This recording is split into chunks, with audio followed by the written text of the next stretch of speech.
Já, hann er bara að græða þarna eitthvað. Já.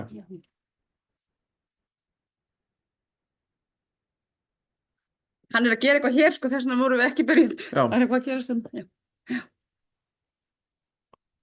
Eigum við að... Já, ok. Góðan daginn. Góðan daginn. Herru, við erum frá berginu og ætlum að segja ykkur aðeins frá því hvað bergið er og hvað við gerum og svona út frá, aðeins frá hugmyndafræðinni sem við vinnum út frá.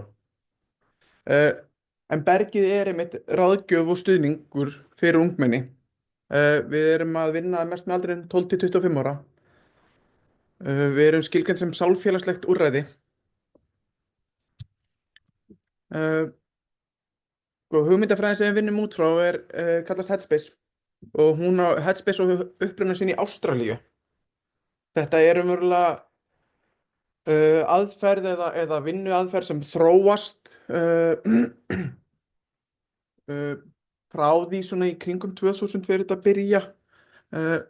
Verður veruleg framþróun þarna og fer að dreifa sig svolítið þarna út í kringum 2013. Þá byrjar Headspace í Danmörku.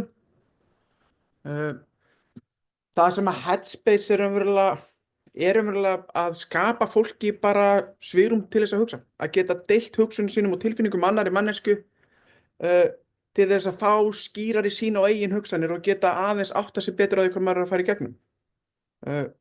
Það þekkja það flestir að vera í þeim sporum að vera að ganga í gegnum eitthvað flókið, erfitt, það er eitthvað krefjandi í lífinu og manni vantar bara hlutlausan stað þar sem maður getur mætt án fordóma og rætt það sem maður er að ganga í gegnum án þess að fá kannski ráðgjöf sem er lituð af einhverju frá sínum nánustu eða frá þeim sem einhvern veginn standa manni næst eða ætla að hafa kannski sterkar skoðanir á því sem við erum að gera.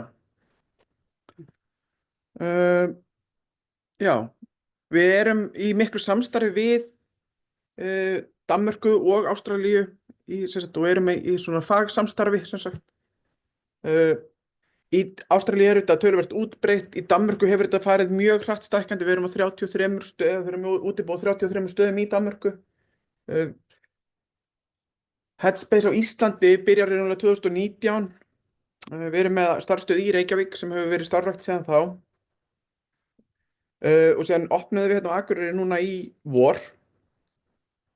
Við erum líka með svona minni útibú þar sem við erum bara með viðveru dag og dag, bæði í Kópavogi og Hafnarfirði. Og það er svona konsept sem við erum að skoða aðeins meira hvernig við erum þar. Og þar komum við bara inn í húsnæði sem við fáum skaffað og það er bara starfsmaður sem starfar annars hjá okkur á höfuðborgarsvæðinu sem mætir þar. Skipta. Já. Þjónustan okkar, eins og ég sagði það, er stíluð. Svona. Spurðu eitthvað? Nei, ekki. Nei. Þjónustan okkar er stíliðin ungmenni, 12 til 25 ára. Það sem við leggjum svo mikla áherslu á að þetta er ráðgjöf og stuðningur fyrir ungmenni á þeirra forsendum án allra skilgreininga. Þú veist, það er ekki krafa, þú hafir upplifað ákveðna tegunda áfalli, ákveðna erfiðleika. Þetta er bara fyrir alla í hvaða aðstæðum sem er. Af því að við höfum fundið mikið fyrir því að stundum veigra krakkar fyrir sér að leita sér aðstoðar og ungmenni að leita sér aðstoðar af því að þeim finnst bæði flókið að skilgreina vandann sinn. Vita hvert þau að leita, hvað það er sem að þú veist, af því að lífið er stundum bara þannig að við höfum öll orðið fyrir alls konar áföllum og alls konar uppákomum og það eru alls konar flækjur. Og þá er stundum flókið að finna út í á hvaða forsendum á ég að leita mér aðstoðar. Er það út af þessu sem kom fyrir mig eða er það út af þessum uppeldisaðstæðum, er það út af þessu, þú veist, hvar liggur vandinn minn? Og það er eitt af því sem við leggjum áherslu á er bara það er engar skilgreiningar, þú kemur bara að þú vilt koma. Og þú ræðir þar sem þú vilt ræða. Þú veist, þú getur að upplifa stór og flókin áföll, en ert kannski ekki alveg komið þangað og þú viljir tala um það. Það getur við bara unnið með eitthvað annað í bili með þú öðlast traust meðan þú byggir upp aðstöðurnar, þú veist, byggir þig upp til þess að vera tilbúin að opna meira á það. Svo kannski rétt að ég benda á eins og samanber þetta að við eins og allavega hér höfum stundum upplifað að krakkar segja, þú veist, þetta er ekkert voða stórt, skilji. Það er eins og akkurat eins og Björgvin segir, maður þurfa að skilgreina þetta sé eitthvað hjúkast til þess að geta leita aðstoðar. Þannig að, já. Aðgengi er eitthvað sem við leggjum mikla áherslu á. við viljum að það sé einfalt að sækja sér þjónustuna og það er svona leggjum áherslu að þú veist, umsóknarferli sé einfalt. Þú veist, þegar að fólk, þú veist, þetta kostar ekkert, þetta er öllum opið, við erum ekki með skilgreiningar á því hversu mörg viðtöl ungmenni geta fengið, það er ekki takmarkanir, við treystum bara svolítið á það að, þú veist, þráttur við sem gríðarlega skemmtilega þau sé ekki að koma að, þú veist, í 20 skipti bara af því bara. Ungmenni sem koma til okkar í 10+ skipti koma af því þess að hafa þörf á því. Meðalfjöldi viðtala sem ungmenni sem koma til okkar eru kannski 4 til 5 og mjög gjarnan er það þannig að þau koma í viðtöl og síðan koma í kannski 4 til 5 skipti, síðan koma þau kannski ekki í tölverðan tíma, en síðan gerist kannski eitthvað aftur í lífinu og þá vita þau að þau eru alltaf velkomin og geta leitað aftur. Og það er auðvitað svona partur af því að vitneskjan sé til staðar og þú hafur upplifað þetta traust og þú vitir að þú getur leitað þér aðstoðar þegar þú þarft á hana að halda.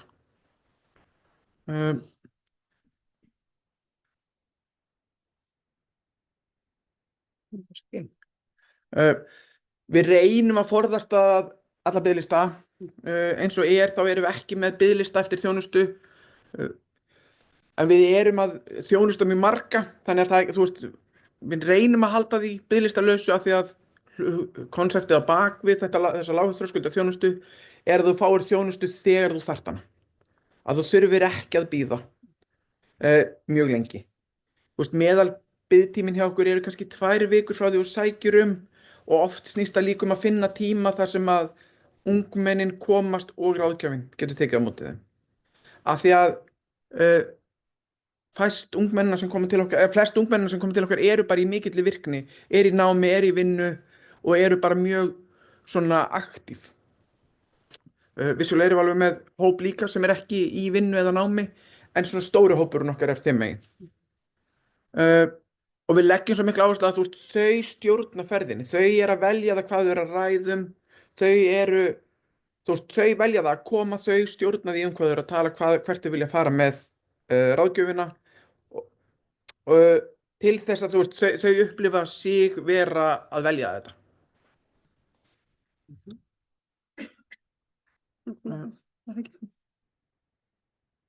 Þið sjá hver er tækni hérna í okkar sambandi þar. Þetta gerist ekki? Gerist ekki? Nei, gerist ekki neitt.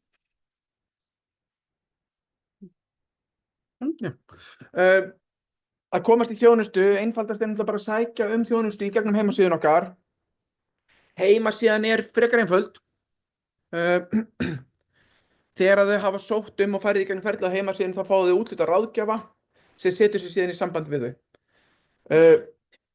Ráðgjafarnir sem starfa í berginu eru allir með fagmenntun, mikið félagsráðgjafar, við erum með sálfræðinga, við erum með fjölskyldufræðinga, ég held að ég ekki að gleyma neinum, þetta er mögulega, en við leggjum áherslu á það að þau fái faglega þjónustu á eigin forsendum, að það sé fólk sem sé hæft í að taka á móti þeim og veita þeim viðeigandi ráðgjöf og stuðning og hjálpa þeim við úrvinnslu.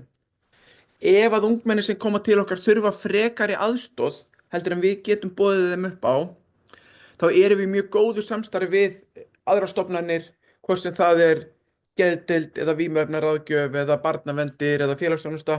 Við leggjum mikla áherslu á það að vera í góðu samstarfi og góðu fagsamstarfi við annað fagfólk til þess að tryggja það að þau geti þá fengið leiðbeiningar hvert þau geti sótt sér aðstoð ef við getum ekki sinnt því. Að því sögðu þá leggjum við líka áherslu á það ef þau þurfa frekari aðstoð svo sem spítalinnlagnir eða eitthvað slíkt, að þau eru samt sem áður áfram velkomin að koma. Ef þau eru í skilgreindri meðferð, til dæmis hjá sálfræðingi eða í gegnum geðdeild eða eitthvað slíkt, að þá leggjum við bara áherslu á það þegar þau koma til okkar að við séum ekki að fara inn í sömu málefni, við viljum ekki skarast. Og þá eru þau bara frekar að koma og ræða bara sitt daglega líf heldur en þau sé að ræða spesifískan vanda í þeim aðstæðum. Af því að við leggjum áherslu á það sé ekki þessi skurn, það er ekki gott fyrir neitt að vera fá ólíka ráðgjöf eða ólíka speglun á sama hluti. Já. Þegar þau eru að skrá sig inn í kerfið hjá okkur, það má hver sem hjálpa þeim, þau mega fá aðstoð frá foreldri, þau mega fá aðstoð fagfólks þú veist, og við erum að margir fá aðstoð frá foreldrum eða námsráðgjöfum eða einhverjum í nærumhverfi sem aðstoðar við að sækja ef þeim finnst það flókið. Og þá er það yfirleitt aðstoðin bara við það að setjast niður og byrja, af því að það er yfirleitt skrefið sem okkur finnst erfitt, að taka þetta skref að óska eftir aðstoð. Í fyrsta viðtali þá mega þau alltaf taka með sér einhvern í stuðning ef þau vilja það. Og það er auðvitað bara þeirra val.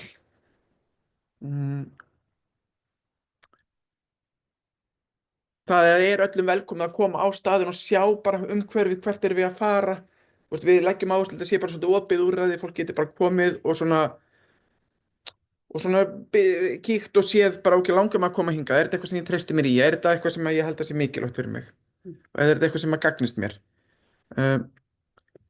Við reynum svolítið að hvetja til þess að mæta ekki óbókuð einfallega því að það er ekkert víst að við getum tekið á móti þeim og við viljum að þau upplifi jákvæðar móttökur í fyrsta skipti sem þau koma.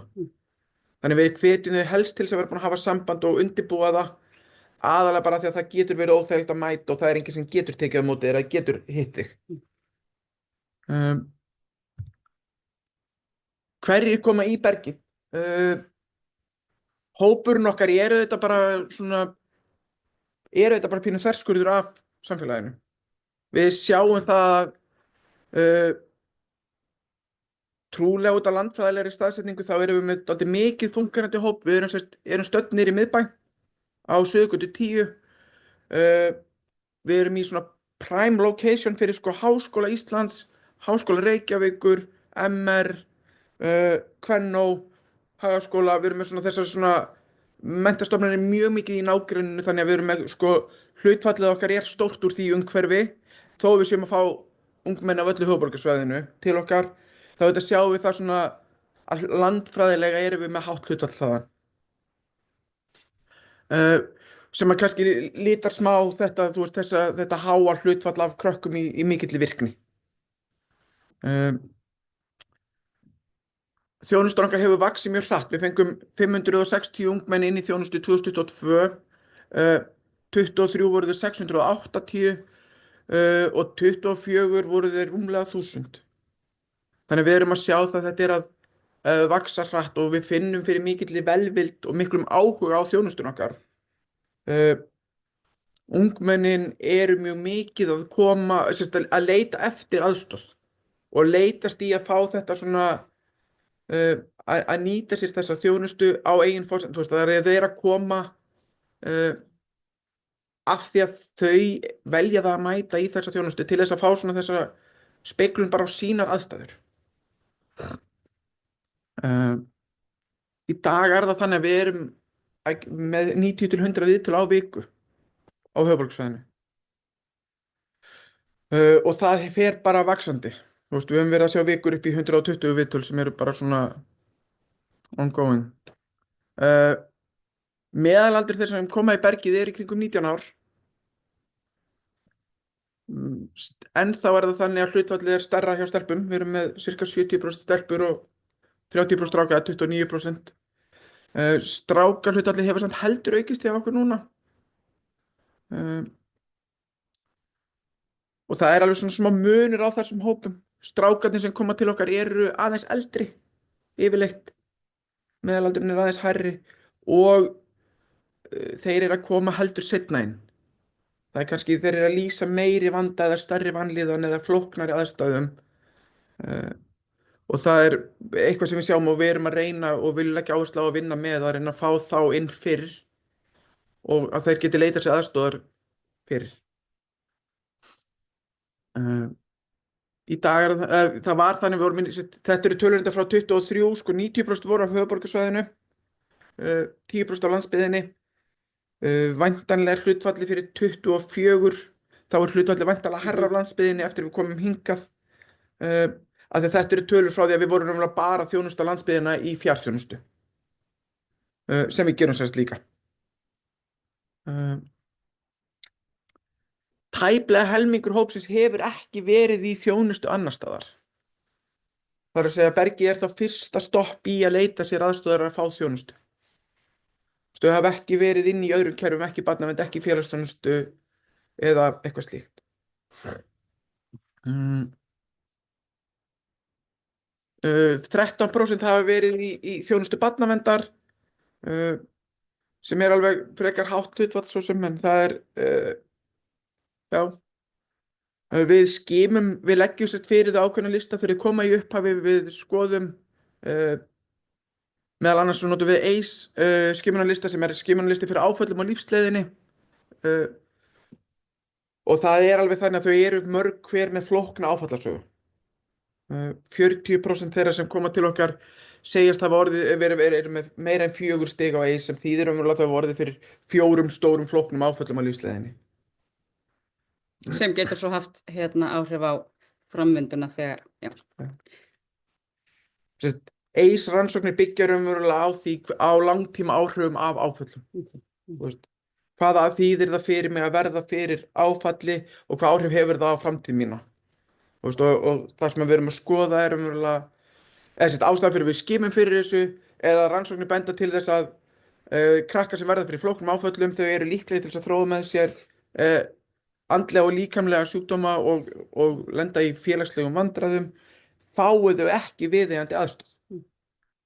Og það er svolítið það sem við erum að horfa í. Viðeigandi aðstoð dregur úr líkum á neikvæðum afleiðingum af áföllum og bara streitustigi lífsins.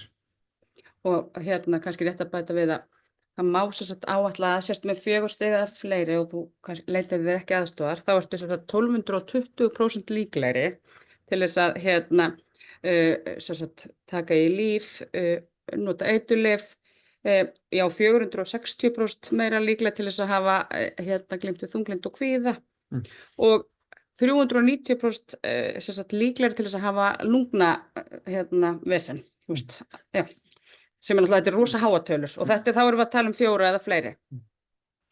Og þannig erum við svolítið að horfa í þetta, þú veist, þetta er samspil líkama og sálar, þú veist, þetta er ekki bara aukning á andlegum kvillum, þetta er líka aukning á líkamlega. Mögulega einhverju þetta lífstilstengt líka. Hópurinn okkar er að stórum hluta íslenskur. Við erum með næstum því 89% erum með báða foreldra íslenska. Þetta hlutfall er svolítið aðeins að breytast. Við höfum verið líka að reyna fókusa á það að fá inn krakka með annan bakgrunn eða ungmenni. Ég er svo gamall, afsakið. Við erum að reyna að fá ungmenni inn með, þú veist, og ná til breiðari hóps. Einn af faktorunum sem við höfum verið að horfa í sem spilar inn í þarna er að markaðsefnið okkar, það er auðveldara stundum að ná til foreldra og það er auðveldara að ná til íslenskra foreldra heldur en foreldra af erlendum uppruna sem eru ekki með íslensku sem móðurmál. En við erum alltaf að reyna að finna leiðir til þess að ná betur til þessa hóps og það er bara verkefni sem er í stöðugri vinnslu af því að við viljum þjónusta þennan hóp og við viljum skapa þeim betri tækifæri til þess að koma. Við spurjum þau út í ýmsa þætti þegar þau koma til okkar og með eitt af því sem við skoðum eru, þú veist, umhverfisþættir. Hvað er það sem þau eru að kljást við? Þú veist, hver er vandinn þeirra? Hvað er það sem er að valda þeim erfiðleikum? Það bil helmingur lýsir bara mjög erfiðum samskiptum við fjölskyldu. Vissulega miserfiðum og flestir kannski tengja við það að hafa einhverju tímapunkt átt í flóknum samskiptum við fjölskylduna sína. Þær geta verið dásamlegar en geta líka verið krefjandi, sko. Það er svona partur af því. En stór hluti líka býr við flókin veikindi foreldra eða systkina. Og þegar við erum að tala um veikindi þá erum við að tala um bara, þarna undir þetta fallar um öll veikindi. Getur verið andleg og líkamleg. Tæplega 1/5 nefnir kannski ekkert sérstakt, það er ekkert svona sérstakt sem kemur upp. En þarna erum við líka horfið að við erum að ræða við þau í kannski fyrsta viðtali. Stundum koma aðra, þetta er svona fyrstu 2 viðtöl sem þessi niðurstaða kemur úr. Stundum bara eiga þau erfitt með að opna sig og það kannski kemur bara eitthvað fram þegar þau eru búin að mæta 5 sinnum. Og þá kæmi það náttúrulega ekki inn í þessa tölfræði. Tæplega 1/5 hefur orðið fyrir ofbeldi, kynferðisofbeldi, heimilisofbeldi eða öðru ofbeldi. 16% hefur lýst það orðið fyrir einelti. 14% lýsa erfiðleikum vina og 9% lýsa missi. Og og við finnum það ofta að þú veist, það getur oft verið mjög flóknar tilfinningar og við höfum alveg séð það að það eru svona uh, þegar það er eitthvað svona stórt sem verður í samfélaginu, hvort sem það eru sjálfsvíg eða það eru slys eða eitthvað sem kemur upp á, að þá fáum við stundum inn svona stærri hópa sem er að leita sér aðstoðar í tengslum við annarkvort umræðu eða bara hreinlega í tengslum úr umhverfinu. Við skimum líka fyrir kvíða, þunglyndis og streitueinkennum og við notum í það við leggjum fyrir þessi lista sem heitir DASS sem er umverulega bara, og markmiðið er umverulega bara svolítið átt okkur á stöðunni þeirra, bæði til þess að átt okkur á hvar þau eru stödd í vandanum, þú veist, þurfum við mögulega að vísa þeim annað eða samhliða þeim að hjálpa þau að komast inn í aðra þjónustu og líka bara til þess að fá ákveðið svona baseline, hvaðan erum við að vinna og hvert er markmiðið, af því að eitt af því sem við leggjum áherslu á er að, sko, að þjónustan okkar sé að skila árangri og til þess að við getum fylgst með því hún sé að skila árangri þá þurfum við að vita hvaðan erum við að koma og hvert erum við að fara.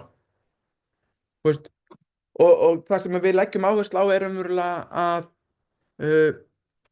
að einkennin fari minnkandi þegar þau eru að mæta.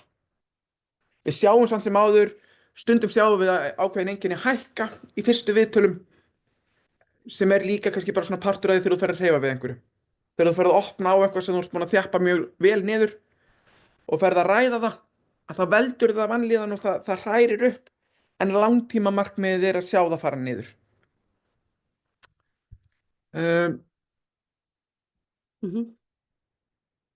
Ég fara bara hérna með Já, þetta er umverulega bara, þú veist, ástæðan fyrir að við notum DASS og KOR, þetta eru listanir sem við leggjum fyrir, er umverulega bara til þess að mæla þjónustuþarfir, við notum KOR til þess að mæla þjónustuþarfir og skima fyrir áhættueinkennum. Þú veist, við spurjum alltaf þegar þau eru að koma til okkar, við spurjum bara tiltölulega beint út í, þú veist, hefur verið með sjálfsvígshugsanir, hefur verið að takast á við flókin vanda, ertu í vímuefnaneyslu, þú veist, við ræðum þessar hluti bara opið af því að rannsóknir bara benda til þess að það er bara gríðarlega mikilvægt. Þú veist, þetta er ekki tabú. Þú veist, við förum til læknis og spyr hvað er þetta að kljást við og það má alveg setja orða á þessu hluti. Þú veist, það að tala um erfiðar tilfinningar og erfiða hegðun og erfiðar upplifanir er ekki að fara að ýta þér út í að framkvæma eitthvað eða ýta þér út í verri líðan, af því að yfirleitt er bara pínu gott að vera séður, að við vitum að við megum bara tala um það sem hvílir á okkur eða það sem við erum að kljást við. Í berginu þá leggjum við alltaf fyrir þjónustukannanir. Það eru sendar út tölvupósti 2 á ári, cirka 3 stundum. Markmiðið með þjónustukönnun er að skima fyrir hvernig þau upplifa þjónustun okkar og svo að við getum fylgst með því að við séum að gera það sem ætlum okkur að vera að gera. Að þjónustun okkar sé á þeim stað sem við erum að einbeita okkur að. Og það sem við spyrjum er, þú veist, út í erlum þess að þetta, finnst þér á því hlustað? Fannst þér mæta skilningi? Var talað um það sem þú vildir? Og var viðtalið gagnlegt? Breyttið ykkur fyrir að koma í bergið? Og var viðtalið eins og bjóstið? Og eins og ég segi, þjónustukönnunin er þetta, þú veist, við erum að, þetta eru atriðin sem við leggjum á, svo sem fyrir utan að viðtalið var það eins og bjóstið, það er svona kannski meira bara svona átt okkur á því hvar þau eru stödd. En við viljum sjá þau upplifa það, þú veist, að við séum að ná þessu. Og kannski það sem við horfum mest í einmitt var hlustað á þig, upplifðirðu áheyrn eða upplifðir að það væri talað ofan í þig eða hvað þú værir að upplifa. Og þess vegna leggjum við alltaf svo mikla áherslu á það að rýna niðurstöðuna sem kom úr hverju og einni þjónustukönnun til þess að við getum þá bætt eða breytt ef að eitthvað kæmi ekki rétt út eða vel út. Sem sagt ástæðan fyrir við gerum þetta svona reglulega. Við spurðum þau líka út í það hvernig fréttir af berginu. Stærsti hlutin okkar eru af samfélagsmiðlum og í gegnum vini. Og okkur þykir voða vænt um það þegar það er í gegnum vini. Það er mjög gjarnan að þau koma og segja okkur frá því að, þú veist, Nonni kom til ykkar og hann mælti með því við kæmum. Eða vinur minn sá auglýsingu og ég held að þetta gæti verið gott fyrir þig. En það er auðvitað það sem við viljum sjá gerast er að þetta sé að breiðast út á meðal ungmenna á þú veist, að þau sé að vísa hvort öðru á að koma af því að þá erum við að sjá það, þú veist, þau er ekki að benda einhverjum á að fara eitthvað þar sem þau upplýðu eitthvað neikvætt eða upplýðu ekki að þetta væri að gagnast þeim. Um, og það er svona það sem við horfum að. En síðan erum við líka að tölvöld stór hluti sem kemur frá fagfólki. Þú veist, við erum að fá krakka til okkar sem er leiðbeint í gegnum heilsugæslur eða geðdeild, skólasálfræðinga, félagsráðgjafa í félagsþjónustu eða barnavernd og bara frá mjög víða úr samfélaginu.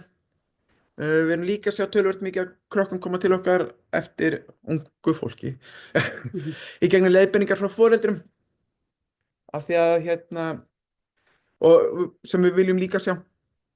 En það er samt ekki mjög hátt hlutfall ennþá.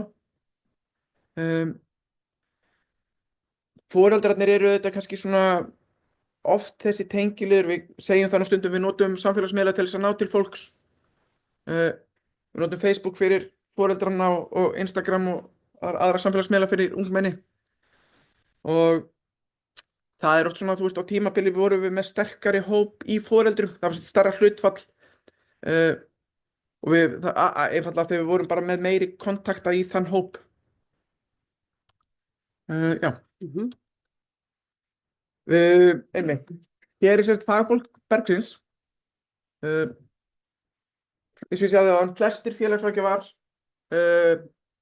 nokkrir sálfræðingar, það er reyndar vantar slatta af starfsmönnum inn á þessa glæru. Það vantar reyndar sko alla frá Akureyri og þeir eru alveg fagfólk líka sko. En það var bara því að það var hræðilega myndir, það er nú bara einu ástæða fyrir því. Það á eftir að Photoshoppa það. Já, nei, ég meinti upp.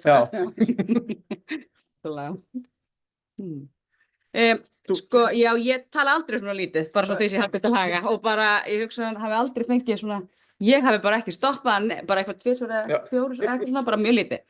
En ástæðan fyrir því er náttúrulega svo að það er svo stutt sem Bergi opnaði hér. Það var, já, einmitt eins og Björgvin sagði áðan, það var í vor. Við vorum með fastan starfsmann sem að sá alfarið þetta. Hún er núna í fæðingarorlofi, kemur aftur í haust. Í millitíðinni að þá vorum við með verktaka og til þess að sinna þörfinni en sáum jafnframt að þörfin var það mikil að við þurfum að hafa fastan starfsmann. Og þannig að frá með 1. mars að þá verði ég fastur starfsmaður þar hér og já, persónulega tala ég svona lítið. Þannig að þú veist, ef þið eru með einhverja spurningar, eitthvað sem eitthvað langar að vita hér, sem þú veist, svona sérstaklega. Við erum staðsett í það sem að virkið er í íþróttahöllinni og við höfum ekki, vegna þess að við erum að móta þetta svona núna eftir hún fer í fæðingarorlofið, þá erum við ekki með fasta viðveru í rauninni, en því verður breytt, þá núna í mars. Þá stefnum að því að hafa bara dag sem er bara tilengaður þessu, þegar krakka geta komið. Þá vita líka bara allir að hverju þeir eru að ganga. Við viljum að þau viti bara að það er bara þessi dagur, það bara geta þau komið og gengið á það er bara víst, skilji. Já. Hvað er þessi? Já. Það sem við erum svolítið að horfa í fyrir norðan er svolítið þessi svona uppbygging. Við erum að finna fyrir mikilli velvild í samfélaginu. Við erum að fara frá því, við byrjum náttúrulega bara í vor, rétt fyrir sumarfrí. Ef við finnum það strax að ásóknin er mikil. Og í dag erum við að keyra raunverulega bara á eiginlega hámarks afkösti sem við höfum ráðið við. Ef við höfum samt náð að halda því biðlistalausu fyrir norðan. Það er bara svipað, það er mögulega jafnvel bara viku biðtími hér sem hefur verið. En það hefur samt sem áður, ástæðan fyrir við erum að auka við okkur er það að ásóknin er það mikil. Þannig við erum að fara raunverulega að bjóða upp á fleiri viðtalsslott fyrir norðan af því að við finnum að það er að aukast. Og við erum að sjá það, að hópurinn sem er að koma til okkar fyrir norðan er að mörgu leyti bara svipaður og við höfum verið að fá á höfuðborgarsvæðinu. Þetta eru á stórum hluta krakkar í virkni og við kannski erum að horfa líka í það, að með samstarf við skólana að vera að koma inn í, svo sem eins og hér, og við höfum verið inn í bæði VFMA og Emma líka með kynningar og fræðslu. Svolítið þetta, að þau viti hvert þau eru að leita og hvað þau geta verið að gera og af því að staðreyndin er þetta svo að kannski krakkar sem að tilheyra öðrum kerfum eru ofta að fá þjónustur annar staðar en er að sama skapi jafn velkomin. En vissulega er það þannig að ef maður er inn í einhverju þjónustu þá kannski er maður síður að leita annað. Þú veist. Þannig að það er auðvitað það sem við sjáum og við teljum að sé svona stór hluti fyrir því að stór ástæða fyrir því að hópurinn okkar er almennt í mikilli virkni. Já. En þá erum við kannski ekkert með neitt mikið meira. Nei. Spurning hvort það sé ykkur spurningar eða...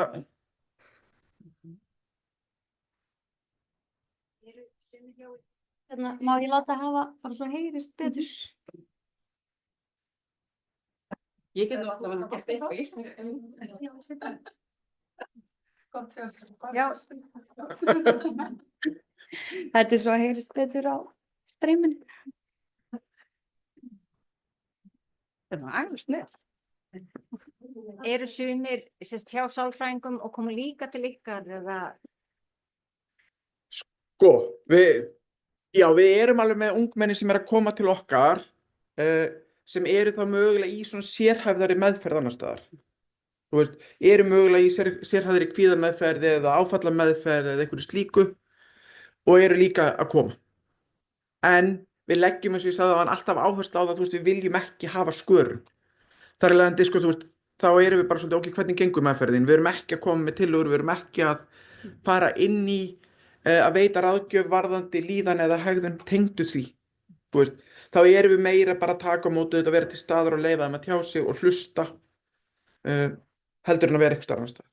Þú veist, af því að við erum mjög skýr á því að við viljum ekki þessa skörun af því að það er ekki gott.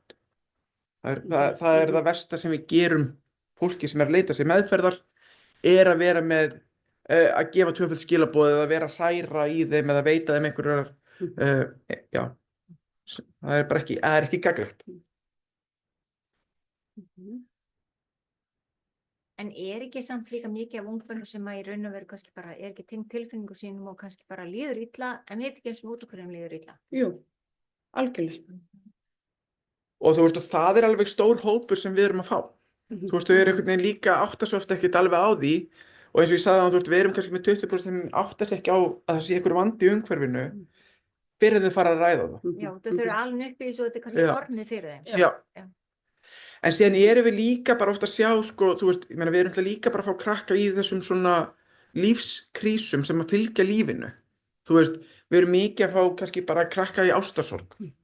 Þú veist, sem að getur bara verið nógu ömurlegt að upplifa. Þú veist, og er bara partur af þessu dagsdaglega lífi, en það er bara gott að fá speglun á það. Bara, þú veist, að þetta líður líklega hjá flestum tilfellum. Þú veist, og það getur samt verið jafn sárt á meðan. Og þú veist, og svolítið bara að fá þessa staðfestu af því að þú veist, stundum höfum við tilhneigingu til þess að svona gera lítið úr þessum lífskrísum sem flestir gangi gegnum einhverju tímapunkti. Þú veist, en þær eru bara nógu óþægilegar og stundum bara getur maður þurft aðeins að fá að tala um það. Þú veist, og það er það sem við viljum líka bara svona bjóða upp og það er líka það sem við erum að horfa í er að þau fái þessa jákvæðu upplifun að þau leita sér aðstoðar þegar þau þurfa jafnvel út á hluti sem er ekki stór áföll eða eitthvað sem þau geta mögulega unnið út úr af því að allar rannsóknir benda til þess ef þú upplifir það jákvætt að leita þér aðstoðar þegar þú gerir það að síðan þegar lífið heldur áfram að vera krefjandi að þá veit ég að það er til leið til þess að hjálpa mér að líða betur. Það er til leið ef ég upplifði það að ég fór og talaði við einhvern og það veitti mér sem sá mig og veitti mér svörun og það gæti hjálpa mér að takast á við erfiðar tilfinningar og erfiðar aðstæður þá er ég líklegri til þess þegar að ég lendi í stórum áföllum á lífsleiðinni eða lendi í andlegum veikindum eða eitthvað slíkt ef ég veit að það virkar að tala með einhvern. Þannig það er líka það sem við viljum leggja svo mikla áherslu á með þessari lágþröskuldaþjónustu að gefa þeim þetta tækifæri er líka að kenna þeim að tala um tilfinningarnar sínar, að kenna þeim að maður má mæta og tala um að manni líði illa einhvers staðar, án þess að það þurfa að vera bara, að því ég þurfa að fara að leggjast inn á geðdeild eða á þess ég þurfi að vera, ég má bara fara af því að kærasta mín hætti með mér og mér líður ömurlega, eða af því að, þú veist, amma dó og ég veit ekki alveg hvernig ég á að vinna úr því, eða hvað sem gerist, þú veist, eða bara því ég stressaði fyrir prófinu, af því að, þú veist, það svo mismunandi, við erum á svo ólíkum stað og við upplifum lífið svo ólíkt. Fyrir suma getur það bara verið rosalega stórt áfall að falla á prófi. Bara sum okkar eru bara með hærra streitustig en aðrir. Og þú veist, og það þurfum við kannski bara speglun á það og þú þurfum þá að geta mætt einhverju sem getur setið á móti okkur að tekið við því án þess að dæma það. Án þess að við séum bara eitthvað, já, nei, veist, þetta ekki áfall, þetta ekki, þú veist, af því að það sem að þú ert að ganga í gegnum bara krefjandi fyrir þig. Og þó að annarra manna vandi sé stærri að þér finnist, það gerir þinn ekki lítinn. Skilju, það líka svo eins og ég sagði þannig þegar krakkarnir komu og segja bara, ég veit ekki, það eiginlega ekkert. Veist, en ég meina, það eitthvað, þó þú vitir ekki hvað það skiljiði. Það svona líka, já. Og það oft þetta líka þegar þau eru búin að búa við aðstæður sem þau eru búin að normalisera fyrir sjálfum sér.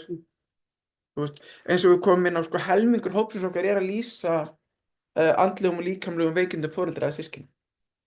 Stór hluti býr við fíknivanda, geðrænanvanda foreldra. Þú veist, og ég meina það bara ótrúlega flókið að alast upp við það frá því þú ert barn. Bara, þú veist, við bara, þú veist, jafnvel bara við andleg veikindi foreldra, þú veist, ég meina þó við séum bara að tala hluti sem að flestir vinna með og ekki endilega bara eins og þunglyndi eða kvíða, þú veist, að viðbröðin ekki endilega rökrétt sem þú ert að fá sem barn, þú ert að upplifa einhverjar erfiðar tilfinningar, af hverju bregst pabbi svona við, af hverju bregst mamma svona við, þú veist, ég gerði ekki svona mikið, þú veist, það ótrúlega oft sem við finnum það þau eru bara aðeins að fá speglun og læra að skilja líka bara hvað þýðir það, þú veist, af því að ég meina við sjáum það alveg að þú veist, börn sem að fá svörun sem ekki endilega, sem þau skilji ekki, þú veist, þegar við erum börn og ungmenni þá kennum við okkur gjarnan það sjálf. Við erum í grunninn frekar sjálfhverf, bara sem tegund og við kennum okkur það, þar af ef ég upplifi einhver viðbrögð í umhverfinu mínu sem ég skil ekki, þá autopilotið mitt svolítið það hlýtur að vera mér að kenna. Ég hlýt að hafa gert eitthvað. Ég hlýt að án þess að þau hugsið endilega beint það að vera þessi tilfinning og það oft þessi svona hnútur eða vanlíðan sem enginn getur sett orð á og líka bara alveg snild, þú veist að þetta sé fyrir þennan hóp, að þetta sé rammað inn því að sjálf var ég að leita fyrir son minn af sálfræðingi og þá var ég að reyna að leita einhverjum sem myndi höfða til hans aldurs. Ég vissi ekki af þessu. Nei, akkurat, og það þess vegna erum við líka bara okkur finnst svo mikilvægt að upplýsa að þetta hér því að og við höfum alveg orðið vör við það að fólk bara já, byrju, það líka þú veist. Þú þarft aðra nálgun kannski á þennan aldur. Algjörlega. Já. Þannig að, jú, þú bara getur fara bara inn á bergið og við bara glósa. Já, mjög gott. En að því við viljum svo sjá þetta þau fáið þessi tækifæri þannig. Takk fyrir kynninguna. Ég segi eins og þú, ég hafði ekki hugmynd þetta og ég hefði gjarnan viljað vita tilvist ykkar, annars að ég, eins og þú, búin að gangi í gegnum ýmislegt með dóttur mína og og kerfið eins og það og það bara búið að vera hálf umurlegt einhvern veginn að fara í gegnum þetta opinbera kerfi og biðlista og allt það. En ein svona praktísk spurning, hvernig fjármagnið starfsemina? Fáið þið styrki frá hana opinbera, hvernig haldið þið starfseminni úti? Mjög góð spurning. Bergið að stæðstum hluta fjármagnaða ríkinu. Við fáum stórum hluta styrk frá ríkinu, sem erum við líka styrkt frá sveitarfélögum og einstaklingum, en stæðsti hlutin ríkið og við erum auðvitað, þú veist, í góðu samstarfi við sveitarfélög og til dæmis eins og hérna fyrir norðan, að þá Akureyri bara, hann skaffar okkur húsnæði til dæmis. Þannig að þú veist, við erum alveg að vinna vel með og þú veist, þannig að við fáum góðan stuðning en við erum alltaf í þessum barningi ennþá að vera í fjármögnun frá ári til árs. Það auðvitað alltaf svona ákveðið flækjustigi að vera reka starfsemi þar. En þetta hefur gengið og við erum alveg bara, við erum bjartsýn að hlutinni gangi alveg vel upp þar en við erum að mestu leyti ríkisstyrkt.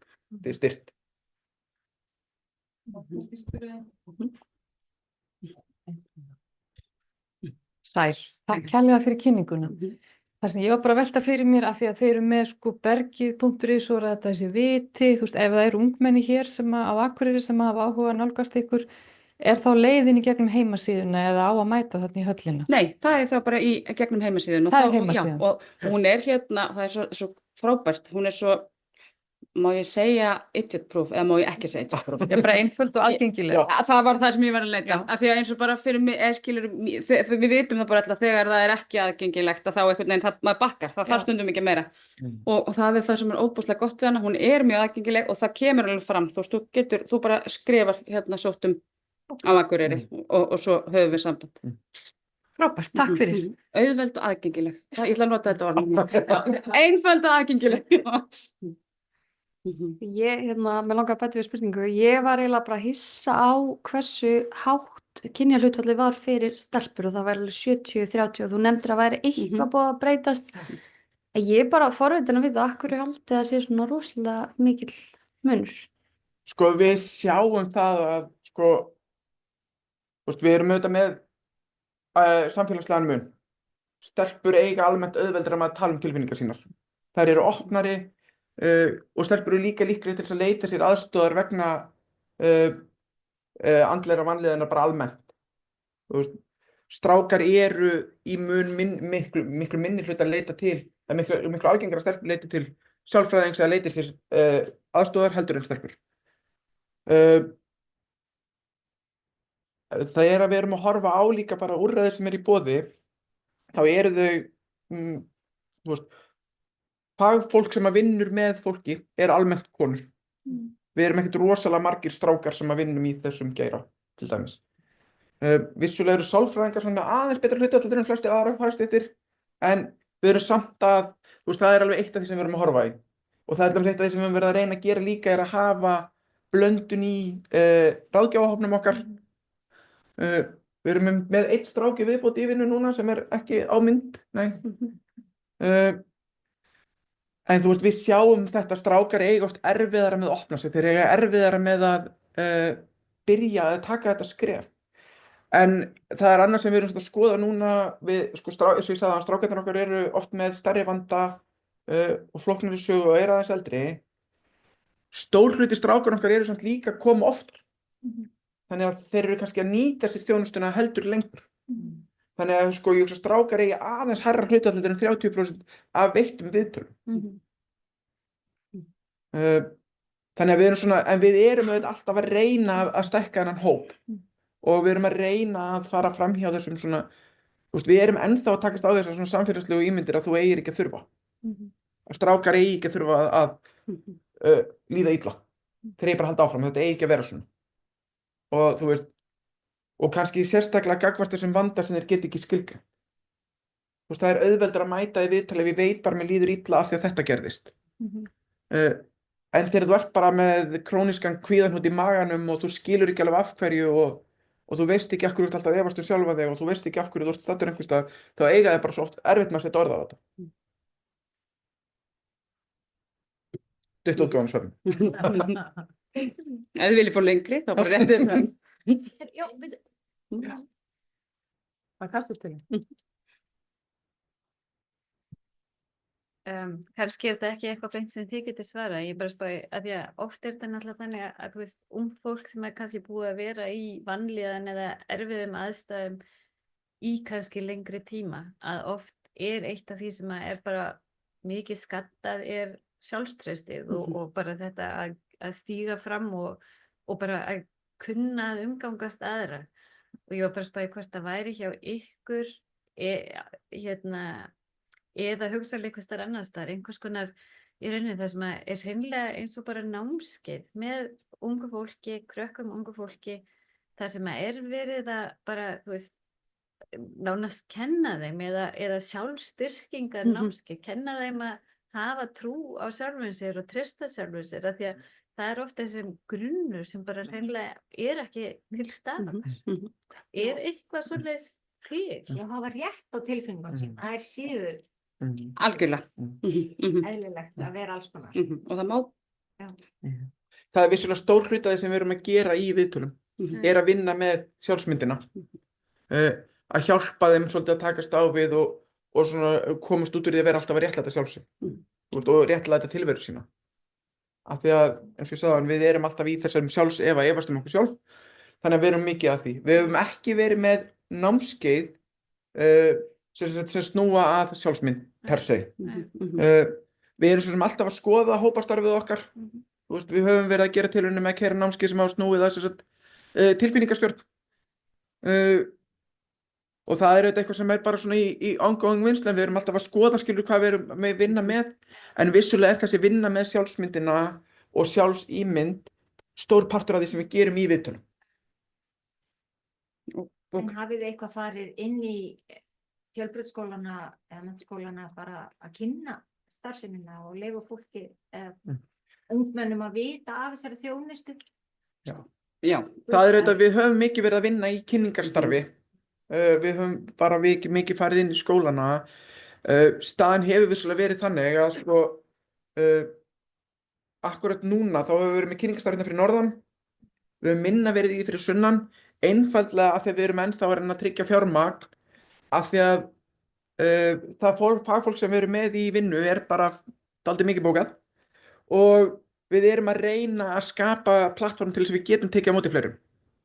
Eins og staðan er í dag þá höfum við höfum náð að sinna öllum sem hafa óskað eftir aðstoð og verið að koma, en við höfum ekki endilega haft svigrúm til þess að stækka hópinn mjög mikið. Og það er eitt af verkefnum sem við erum í dag, er svolítið að tryggja fjármagn þannig að við getum skapað tækifæri fyrir fleiri viðtöl og þar af leiðandi stærri hóp. Af því að við finnum alveg að þörfin er til staðar.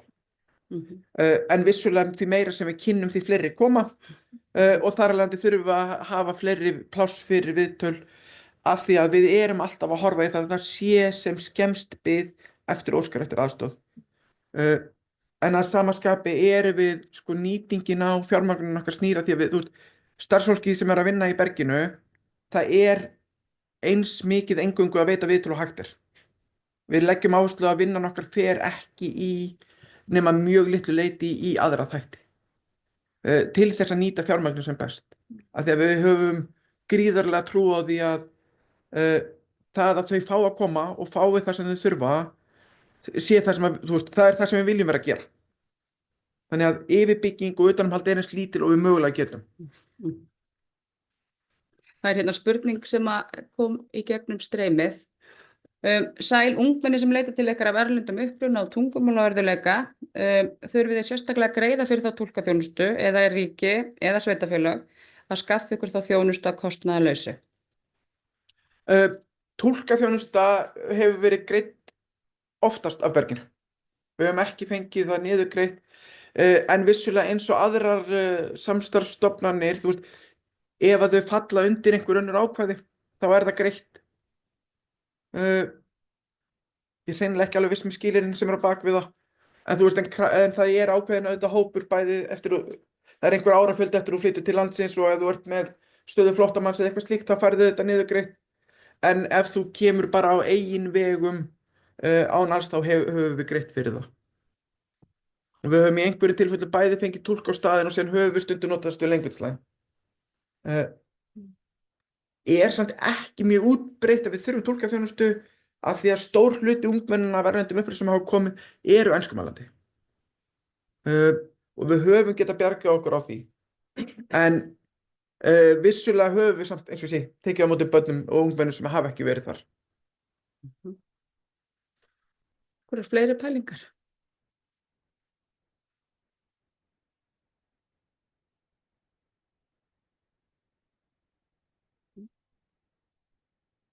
Þá bara þökkum við bara kærlega fyrir okkur Já, og bara takk fyrir að taka á móti okkur. Ha.